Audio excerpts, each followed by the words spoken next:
Imagine this is you. Between work or school, you enjoy drawing. You've had a passive interest in it since you are young and you watched your first anime Fruits Basket. You post your art every now and then as a fun activity to do in your free time. But then the worst happens. The algorithm picks up your video, and suddenly your amateur art is thrust onto an audience of millions. A mere hobby being lambasted by thousands, being compared to the very top artists within the artistic field, despite it not being your career path or choice. A story experienced by far too many on the internet nowadays. I'm Sabah Black Sheep, have you any soul? No sir, no sir. But today we're going to discuss the often unethical nature of criticism on the internet. In the past year, the internet has taken a sharp turn to a far more critical and judgmental environment. I far too often see videos of staunch criticism towards individuals who first didn't ask for it, and second, often the critique is framed in a pretty humiliating light. Honestly, I think us as the art community really need to start disavowing this behavior when we see it, because it is wholly unneeded and just makes our community 10 million times more annoying and immature. Egos are on high and morality is waning. To a degree, does that allow artists more freedom or just another edge to the already unneeded critique? Today, we're gonna take a dive into the more aggravating parts of our community. I'm gonna go to bed. Consider committing arson on the like and subscribe button, checking out our Etsy shop for cool t-shirt designs, and joining our Discord, link in description. But without further ado, we begin. Be it TikTok, Instagram, YouTube, Twitter, or Reddit, hate is ripe in every corner of the online art space. But with the popularity of short-form content and the simplification of often far more nuanced media to fit this content form, I find the general judgment of people is passed quicker, with the comprehensive processing rivaling a damn tuna fish. Hear that, TikTok commenters? Your intellectual equal smells like Ash Trevino on a weekday. I find it not uncommon to be scrolling TikTok or Instagram and run into some amateur artist putting another amateur artist down for not being good enough or productive enough. Another thing I see is often this sense of, it's the algorithm's fault my art isn't super popular, and hating on artists for getting attention they don't get. Some of you may have seen this video last month. This is Luna. She was created by a student who thinks nobody will ever like her art and nobody will ever make fan art of the creation she's made. That student's birthday also happens to be tomorrow, so wouldn't it be crazy if Luna went viral and inspired lots of fan art? Wholesome, right? Just some young kid getting some love for their art. It blew up on TikTok and many people made art and cosplays of this kid's character. However, you had a few videos like this one. Is it me, or does the whole Luna thing is bullshit? Like, I get that you're supporting this creator, but look at this mess of a drawing. My blind eye could do better. I can understand the frustration of making content yet getting no support or attention on it. Working many hours on art pieces yet no one seems interested. But I'm going to be real, no artist is entitled to attention. Getting your art out there is like 20% skill and 80% just damn marketing. As a person who does art as a job, most of my actual art pieces that take my time, that I'm invested in, like this, Loathe the way they light candles in Rome, but love the sweet terror of the photos. Hurt and grief, but don't suffer alone. Engage with the pain as a motive. or this, get almost no views compared to stuff like this. I hope my ex is dead. I hope my old friends who I outgrown are dead. I hope everyone who has done me dirty has died. I don't enjoy drawing in this style. I actually dislike drawing cartoons.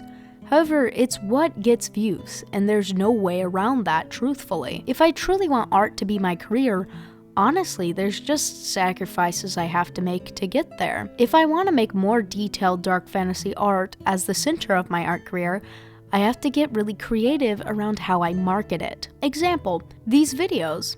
I always have a speed paint in the back to show the actual depth of my skill.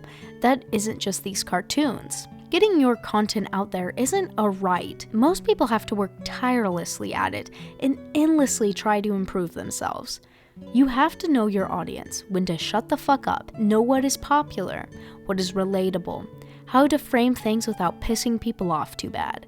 Because you'd be surprised how damn easy it is to piss people off, because most of the time they will often see you for only one tiny thing that you posted that wasn't super duper ethical or the best. Because everyone's human, you're gonna post things that aren't, the best when you're posting every day. And they will see that as your entire identity. I'm not a red flag, I'm not a green flag, I'm a white flag.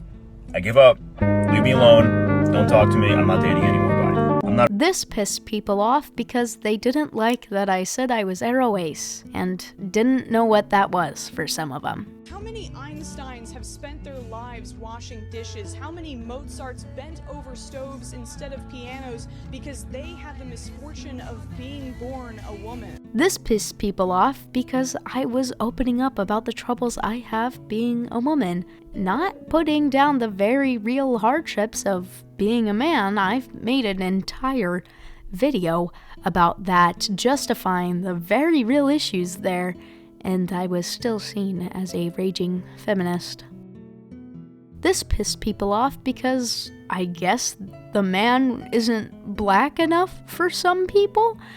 I don't really know what to say other than the character, who this is, Xander Alsaby, is in-game is a blonde man because he's a fantasy race, not a real person. Just as young women don't tend to have white hair, black eyes, and antlers. You dated the brutal dictator of Nicaragua? And she goes, he wasn't the brutal dictator of Nicaragua when I was dating him. That was his father. This pissed people off because I was being a hater and they called me fat. Now, am I 110% in the right for every one of these things? No, of course not. There are things I could always do better. But the point is, making content online is honestly walking a damn tightrope of admiration and the 50th death threat you've gotten this week. I honestly stopped commenting on people's posts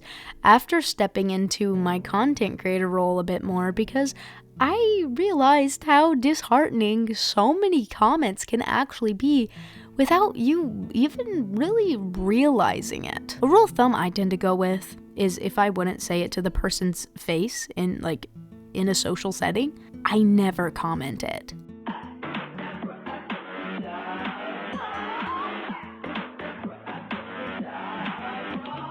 Where this sentiment often falls completely flat is art is just that. Art.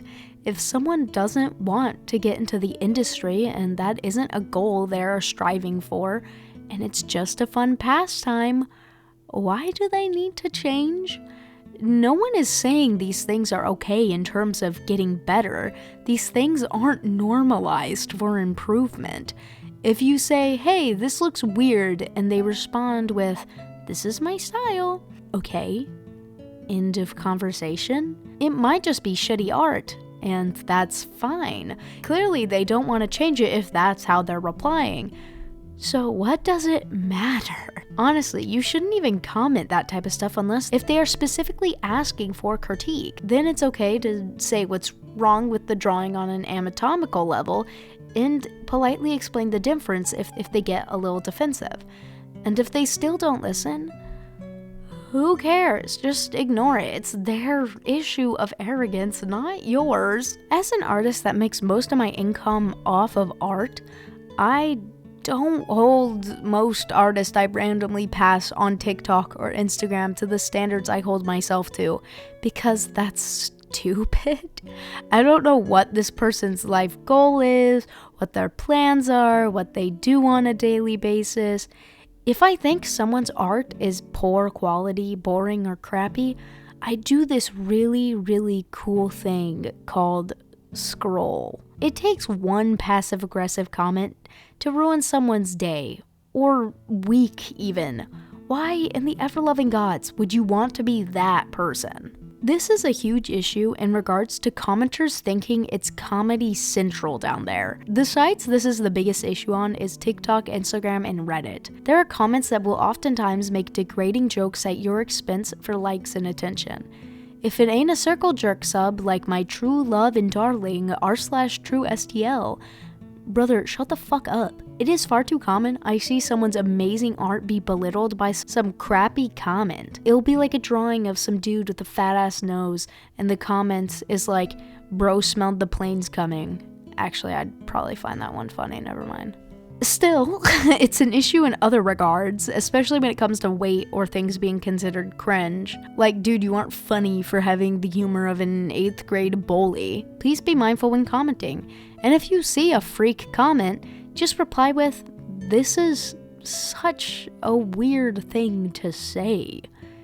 And don't reply after that at all. No matter how many crappy long essay replies they respond with, just leave it at that. Honestly, I just think we need to bring back shaming this type of behavior. I'm sorry, I do. I think shame helps a lot of people realize that, honestly, it ain't a you fest. It just ain't. It ain't a me fest, it ain't a you fest. It's a our fest. Sorry, I'm not communist. I love capitalism. I'm jaking it. I'm jaking it. Anyway, that's all I have for today, folks. If you like my art, consider commissioning me. You can reach out to me on Instagram, Discord, and Blue Sky, all linked in my description. Anyway, you got work tomorrow, or school, or once again raving incessantly about the state of the internet. But as always, don't dream about wheat-based byproducts. Moi, je m'appelle Mademoiselle Noire, et qu'on va pour la voix,